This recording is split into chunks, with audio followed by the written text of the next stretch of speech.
Hi. So I just wanted to share with everybody what I have put together in case of an emergency.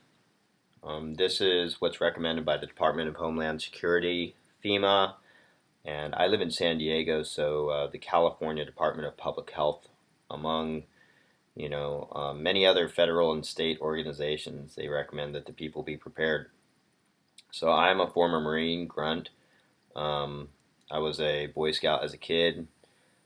The environment tells me to pay attention. So I've put together this, bug out bag, 72-hour bag in case of an emergency, and I had to take care of myself, my family, and or others along the way. This bag can get me by much longer than 72 hours, but I do go a little overboard when preparing for things. So I feel that it's better to have and not need than to need and not have. Also, I am 35 years old and I'm in decent shape to handle this load. So keep in mind what your body is capable of, and it doesn't hurt to take your rough draft bag out on a 2 or 3 mile hike to kind of work out the kinks, make any adjustments, and get an idea of what your body can handle. So I personally have found a prepper group on a meetup site, and I go on hikes with them when I can, about once a week. And anyways, on with the show. So this here is a Condor 3-day assault pack. I got it for about $90 on Amazon. It is very comfortable, extremely durable. It has these really thick, durable straps on it. Um, you see, it's very comfortable. Has this belt on the bottom. You can cinch down when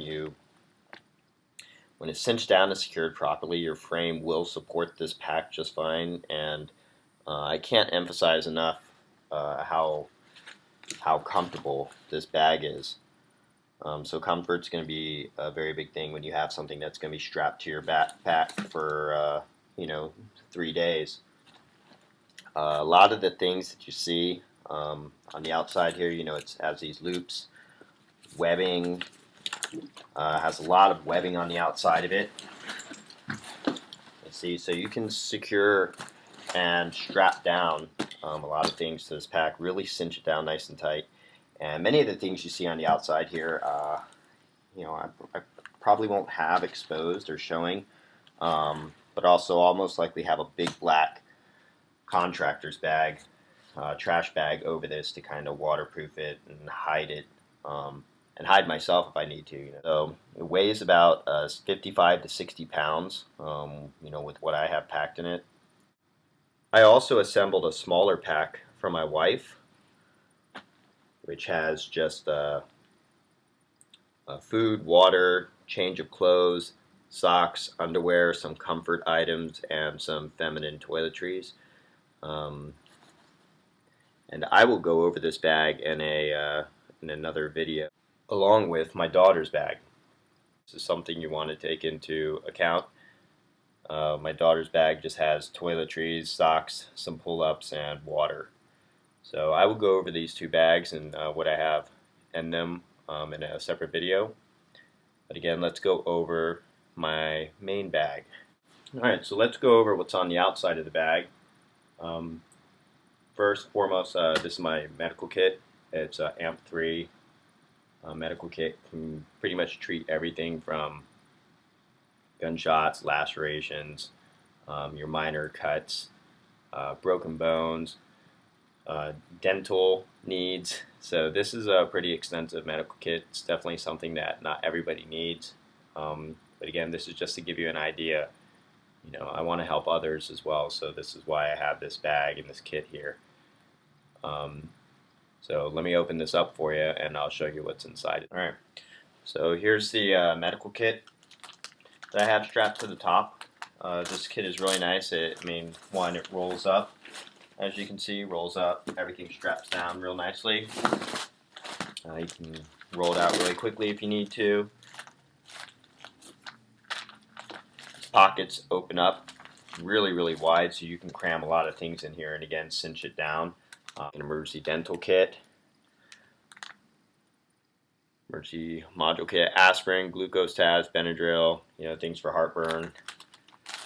Wound irrigations. Have a couple of these crammed in there. Here are some non-adherent adhesive sterile pads that I put in there. I put a lot of things. Everything is put in Ziploc bags. Again, Ziploc bags are great to have. You can use these to carry water if you need to. I mean, there's a lot of different things. So, emergency blanket, more wound irrigation, splint in case broken bones or whatever. Here's some burn dressing, tourniquet basically, ace bandage. Here's a trauma pack. It has some Quick-clot, some SWAT-T, 4-inch, 3-inch bandages. This is your basic medication. Has painkillers, things for acid reflux, ibuprofen, nausea. Things for basically just wounds, miscellaneous wounds. You got your sterile strips, butterfly tapes. Has alcohol pads, skin glue.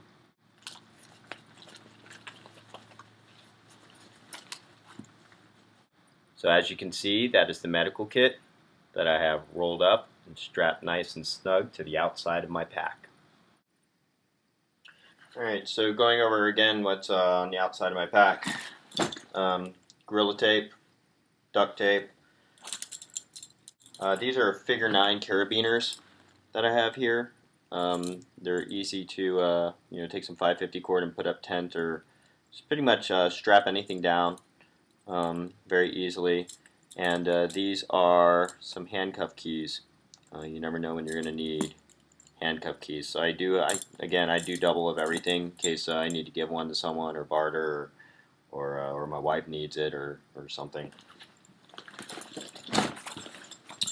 Here, water is going to be the most essential thing. So this is the lifesaver bottle.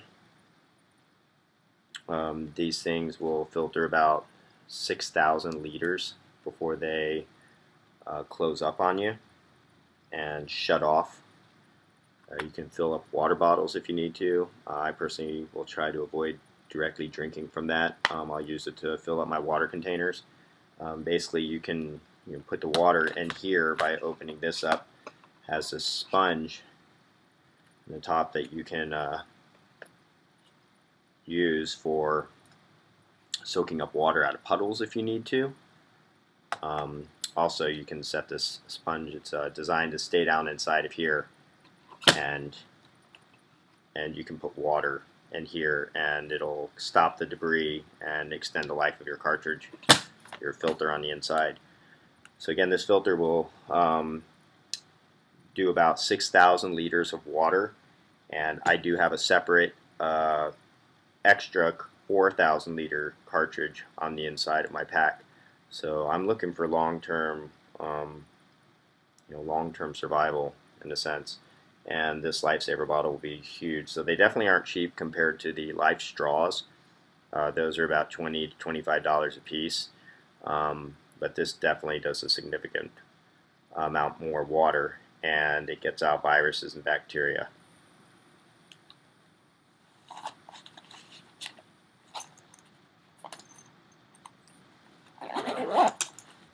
Also have bandana on the outside. This is a cool little Cree light that I have. This thing is very, very bright, and you can change the setting on it to focus on it, so it's a wide beam or a narrow beam. And here's just a compass with an emergency whistle, and has a little magnifying glass that pops out on the outside as well. Little magnifying glass, so you can start fires with this. Water and fire are the main things that I'm prepared for: water, fire, and safety.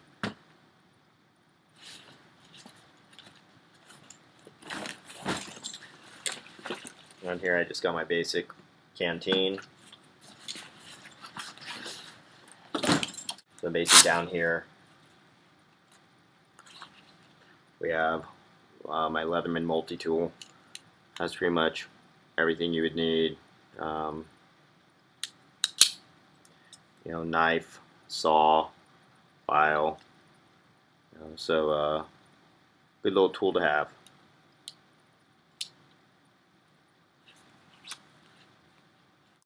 Alright, so on the outside pouch of this pack, it opens up pretty wide. I have a Special Forces medical handbook. It has pretty much everything you need to take care of somebody in the field. Got some more reading material. There's some energy bars. These are about 400 calories per bar. And some trail mix. So quick energy. Alright, so this is what I have in this pouch on the top. As you can see, it opens up really wide, has a lot of pockets to put things in. There's just a sponge with some detergent, dish soap to wash, whatever. So this is my bag of toiletries. Has everything I need to keep myself clean. So I have another spare flashlight. Again, this is a Cree flashlight. This one is the Windfire, and it is awesome. It takes a while to get here, like 2 weeks, 2 or 3 weeks, but it's a $5 light. Works off a single AA battery, and this is a fantastic little light. So this I'll most likely have on the outside of my pack. It's just your tear gas pepper spray. So this can be used against just wild animals that'll be roaming around, or people. There is just a pair of binoculars, just small binos. Here is a respirator mask in case there's dust or smoke or something. Got a couple bungee cords. Got some heavy-duty gloves. Here are some 750, about 100 feet of 750 paracord. So here are some glow sticks. Got a hooded poncho. Here is a headlamp with batteries. And this is my survival blanket. So this thing opens up pretty wide. It's very durable. You can use it a lot more than once. And has its reflective inside, green on the outside. Alright, so that is everything that I have in this outside pouch. So this next pouch, this bottom pouch, is very good. It really opens up really wide and has a lot of webbing on the inside, outside. Alright, this will give you an idea of what I have in this small little pouch on the outside, but it's not really that small. This thing actually opens up really wide and has a lot of pockets.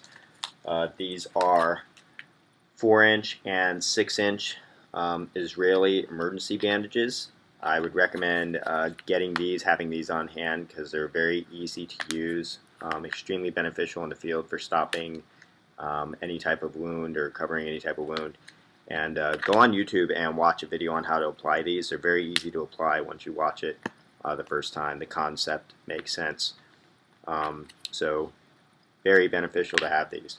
Here are some more non-adherent pads, sterile pads. Here are some butterfly wound closures and band-aids.